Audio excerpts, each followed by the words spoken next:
God versus LGBTQIA2S+. Religion's great divide. If sexuality is not in the course and morality is not in the course, then what are we even talking about?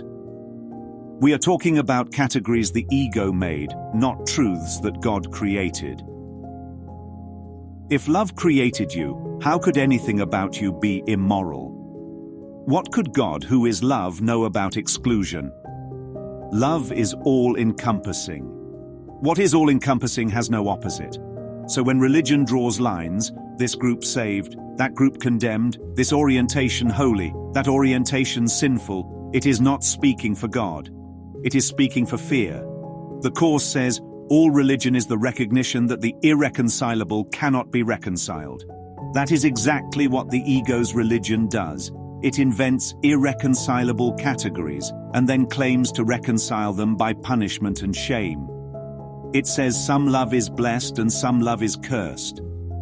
It says God, who created only love, also invented wrath. That contradiction cannot be reconciled. It is the lie at the root of religion's great divide. Now, about sexuality. Why is it absent in the Course?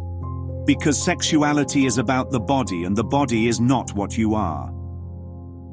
The Course says the body is neutral, a communication device, a temporary learning tool. It is not sinful and it is not holy. It is just a form.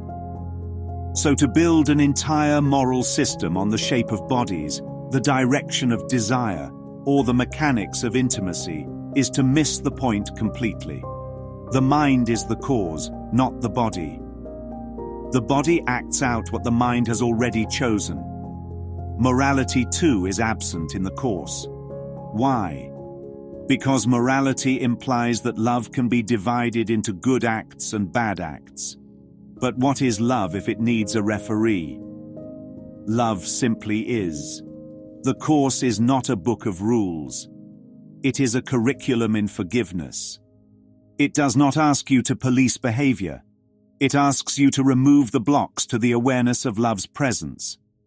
And guilt is the biggest block of all. Now look at the divide we are asked to consider. God versus LGBTQIA2S+. What kind of God would be against his own creation?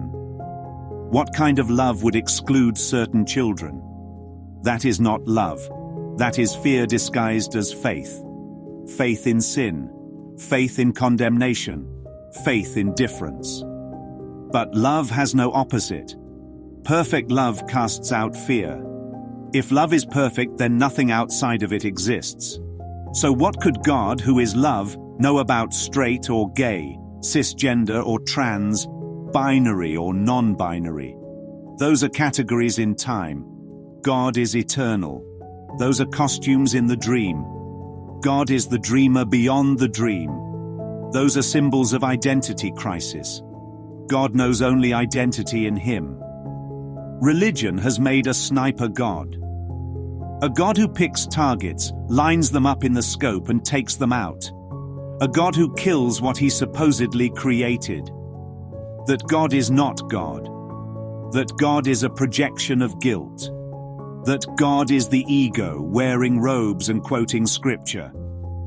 That God is why people tremble at the idea of faith. Because faith in that version is loyalty to fear. But the Course redirects faith. It says faith is allegiance to a thought system. It says faith is powerful, but where you place it determines your experience. Place your faith in fear, and you will experience pain. Place your faith in love, and you will experience freedom. Faith in condemnation leads to hell. Faith in love leads to heaven. Not after death, but right now. So the real divide is not between God and LGBTQ+. The real divide is between faith and love. Between the religion of separation and the experience of unity. Between the story of sin and the truth of innocence. Between the categories that exclude and the love that includes all. And here is the paradox. Every path, no matter how twisted, still leads to God, because there is nowhere else to go. The Course says, seek not to change the world, but choose to change your mind about the world. That is the bridge. Not to change your body, your orientation, or your label, but to see that none of those things define you at all. You are spirit. You are love. You are eternal. And nothing you do in form can make you guilty or unworthy. The ego's religion will always make sexuality and morality its battleground. It will keep you fighting over labels while the truth waits untouched in your mind. But Spirit's answer is simple. Stop the fight. Stop the guilt. Stop pretending God chose sides. God chose only love, and He chose it forever. Submitted for your approval, a world split in two. On one side, faith in rules. On the other, the simple presence of love. Religion draws its lines, but love erases them. The ego whispers of categories and shame, but Spirit sings of wholeness and release. Tonight's twist is this. The great divide was never in God, it was in the mirror of your mind. Step beyond the divide, and you will find what cannot be split. A love without opposite. A truth without exception, otherwise known as the Twilight Zone.